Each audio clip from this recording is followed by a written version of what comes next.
बिस्मिल्लाहिर्रहमानिर्रहीम। अस्सलाम वालेकुम दोस्तों, इस वीडियो में हम बात करने जा रहे हैं इंडिया के इंटीरियर मिनिस्टर अमित शाह की स्टेटमेंट जो उसने गोवा में दी है एक यूनिवर्सिटी को इफ्तिताह करने के दौरान, जो अपने तमाम तर वर्कर्स को खिताब करते हुए वो दे रहा था। वैसे भी वहाँ पर कुछ इलेक्शन होने जा रहे हैं, इसीलिए उसने एक भड़की सी स्टेटमेंट दे दी कि हम पाकिस्तान के अंदर दोबारा से सर्जिकल स्ट्राइक करने जा रहे हैं और ये हमारी पॉलिसी हो चुकी है। अब इस घोचू का क्या करें, बताता हूँ मैं इसको कि कैसे होती है सर्जिकल स्ट्राइक और क्या है सर्जिकल स्ट्राइक। इससे पहले भी कुछ दिन पहले एक कॉन्क्लेव हो रहा था, जो एक इंडिया का चैनल है जो करवाता है एक कॉन्क्लेव, जहाँ पर बहुत सारे लीडर्स इंडियंस फॉरेन सब आते हैं, बैठते हैं और डिस्कस करते हैं फ्यूचर ऑप्शंस वगैरह वगैरह। इसी तरह से एक और लिटरेचर फेस्टिवल होता है जो चंडीगढ़ में हो रहा था। सो वहाँ पर भी वो सारी की सारी चीजें डिस्कस करते हैं अपने मिलिट्री वॉरफेयर के हवाले से। सो जो कॉन्क्लेव हुआ था वो तकरीबन एक हफ्ता पहले हुआ था और वहाँ पर इंडिया के आर्मी चीफ जनरल नरवाने आए थे और उनसे काफी ज्यादा डिस्कस की थी उस बंदे ने, जो वहाँ का बंदा था, उसी चैनल का बंदा था। उसने डिस्कशन की कि भाई अब हमारे पास क्या स्ट्रेटेजी है, 2.5 फ्रंट वॉर। 2.5 फ्रंट कहते हैं कि 2 फ्रंट,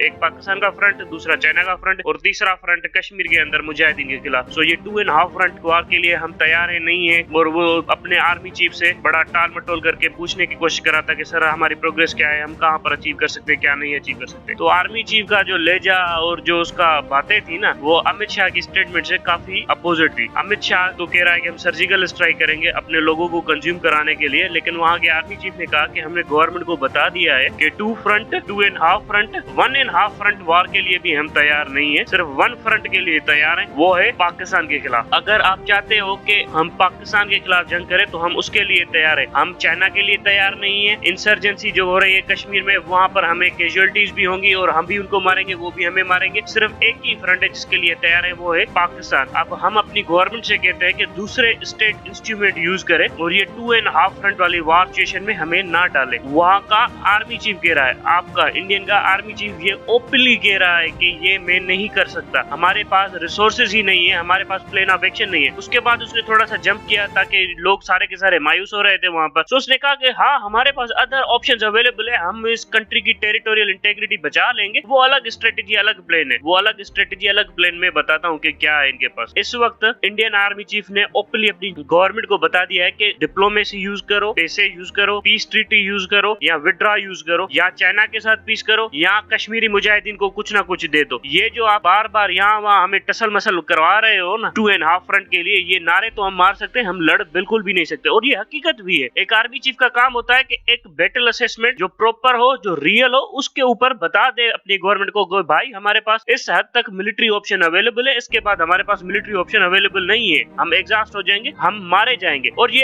एक अच्छे आर्मी चीफ का काम होता है कि फेयर असेसमेंट दे दे गवर्नमेंट को। और इसने यही किया कि अपनी गवर्नमेंट को बता दिया कि भाई कुछ और टूल्स यूज करो, ये 2.5 फ्रंट वाली स्ट्रेटेजी में हमें ना डालो। क्योंकि उसको ये भी पता है कि इस वक्त कन्वेंशनल सुपीरियोरिटी में भी पाकिस्तान बराबर कर रहा है इंडिया को। क्योंकि इस वक्त अगर अफगान तालिबान की डिप्लॉयमेंट पाकिस्तान यहाँ पर ले आता है तो हमारे पास तो तकरीबन 8 से 10 डिविजन्स खड़े हो जाएंगे, इन्फेंट्री डिविजन्स यहाँ पर एडिशनल। किसी भी वार सिचुएशन के दौरान जो वार गेम्स हुई है इंडिया और पाकिस्तान के दरमियान, उसमें से जो भी असेसमेंट आई है, रिजल्ट आई है, उसमें यही बताया गया है कि इंडिया मैक्सिममली 24 डिवीजन पाकिस्तान के इस बॉर्डर पे डिप्लॉय कर सकता है और Pakistan with in short span of time 18 से 20 डिवीजन यहाँ पर ला सकता है। मतलब इंडिया को 4 डिवीजन का एडवांटेज होगा। अगर हम अफगान तालिबान को कन्वेंशनल वॉर सिखाकर यहाँ पर ले आए तो हमारे पास 10 डिवीजन एक्स्ट्रा हो जाएंगे। मतलब हम 20 में से 30 डिवीजन पर चले जाएंगे और इंडिया के पास वो डिवीजन नहीं है। अब इस सारे सिनेरियो के दौरान इंडिया को अपना दूसरा बॉर्डर भी कैटर करना है जो उसका चाइना के साथ लगता है। सो कन्वेंशनल सुपीरियरिटी जो इंडिया क्लेम करता रहा है पाकिस्तान के ऊपर, वो भी कम होती जा रही है। अब ये अमित शाह पता नहीं किस होश में रहता है कि भाई आप सर्जिकल स्ट्राइक कर देंगे। मैं यहाँ पर लिख कर देता हूँ, दोबारा पुलवामा जैसा बड़ा वाकया हो गया जिसमें 40 या 60 के करीब इंडियन सोल्जर मारे गए, ये नहीं कर सकेंगे सर्जिकल स्ट्राइक। कैपेसिटी नहीं है, क्या वार छेड़ सकेंगे? या ये कहेंगे हमने लिमिटेड एक्शन किया था, बस छोटा सा किया था, बस आप रिस्पॉन्ड ना कीजिए। रिस्पॉन्ड तो पाकिस्तान करेगा। पिछली बार भी क्या हुआ था 27 फरवरी और 26 फरवरी को। 26 फरवरी को उन्होंने कुछ बम डाले, उसके बाद कुछ बेड वेड फोड़े, उसके बाद जल्दी से इनकी फॉरेन मिनिस्ट्री ने बयान दे दिया कि ये एक लिमिटेड एक्शन था, उसके बाद अब हम कोई एक्शन नहीं करने जा रहे, बस ये हमने बम फोड़ने थे फोड़ दिए, मेहरबानी करें अब आप भी कोई एक्शन ना ले। पाकिस्तान ने कहा कि भाई ऐसे कैसे हम मान जाएंगे, ये आपने बम फोड़ दिया और हम चले चाप करके बैठ जाएंगे। सो पाकिस्तान ने भी रिस्पॉन्स किया। रिस्पॉन्स के बाद इंडिया को पता चल गया कि लिमिटेड एक्शन हो, फिर वो आप भले ही अपनी डोमेस्टिक कंजम्पशन के लिए दे रहे हो, वो एक्सेप्ट नहीं किया जाएगा। इस तरह के इंटरनेशनल कॉन्फ्लिक्ट जोन्स में नहीं माना जाएगा। सो ये अमित शाह किस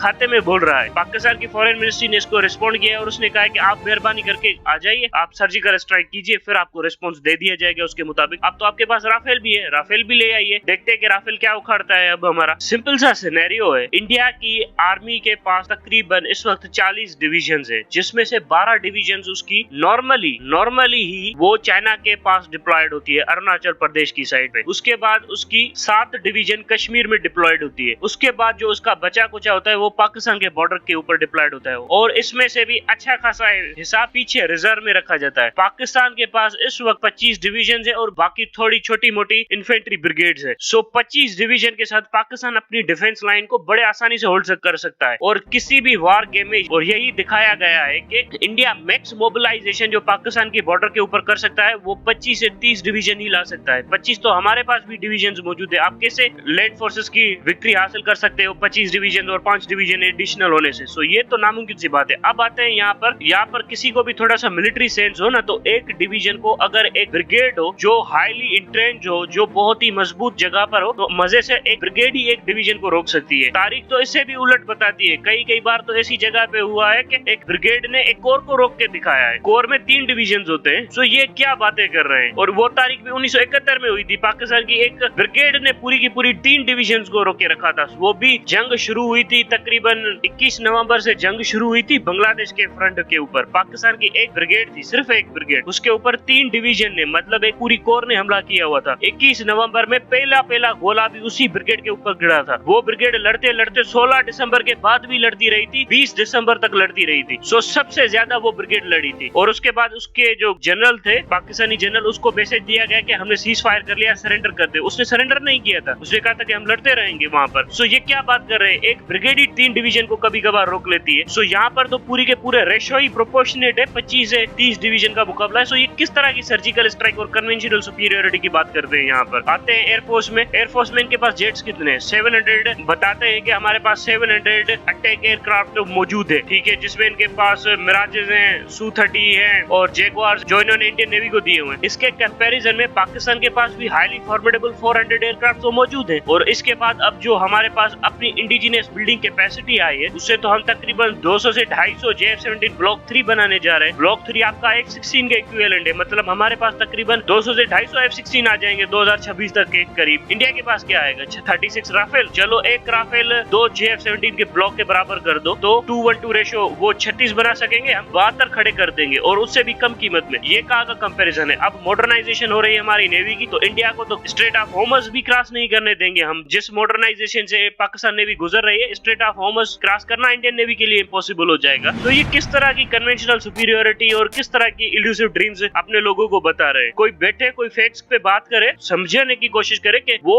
सुपीरियोरिटी जो इंडियंस एक्सपेक्ट कर रहे हैं हमारे ऊपर, वो कभी भी हासिल नहीं कर सकेंगे और ना ही कभी होगी। हमारे मसले छोटे मोटे से अंदरूनी मसले जो हमने निपटा देने, उसके बाद तो फिर अल्लाह। अब यहाँ पर आते हैं कश्मीर के ऊपर। कश्मीर के ऊपर क्या कर लोगे आप? कुछ भी नहीं उखाड़ पाए हो। 70 साल हो गए, आप स्टेबिलिटी नहीं दे सके, कोई एक अच्छी ढंग की गवर्नमेंट कश्मीर को नहीं दे सकते। वन वे और दी अदर आपको कश्मीर से विड्रॉ ही करना है। चाइना के साथ आपने एक और LOC बना दिया, लाइन ऑफ कंट्रोल, अब उसके ऊपर डिप्लॉयमेंट करो। सो ये डोमेस्टिक कंजम्पशन के लिए अमित शाह इधर उधर भौंकता फिर रहा है। और हैरत की बात है, हमें कहते थे कि इंडिया जमहूरियत है, इंडिया अपने अंदर सेल्फ क्रिटिसिज्म एब्जॉर्ब करता है। कोई उठे ना, बताए ना इसको कि ये क्या बोल रहा है, वॉर मॉन्गरिंग नहीं है ये। सो अमित शाह को चाहिए कि थोड़ा रियलिस्टिक बने। अगर इस वक्त पाकिस्तान ने जंग छेड़ दी तो अमित शाह नहीं बचेगा। सो इसको समझाइए। Thank you very much.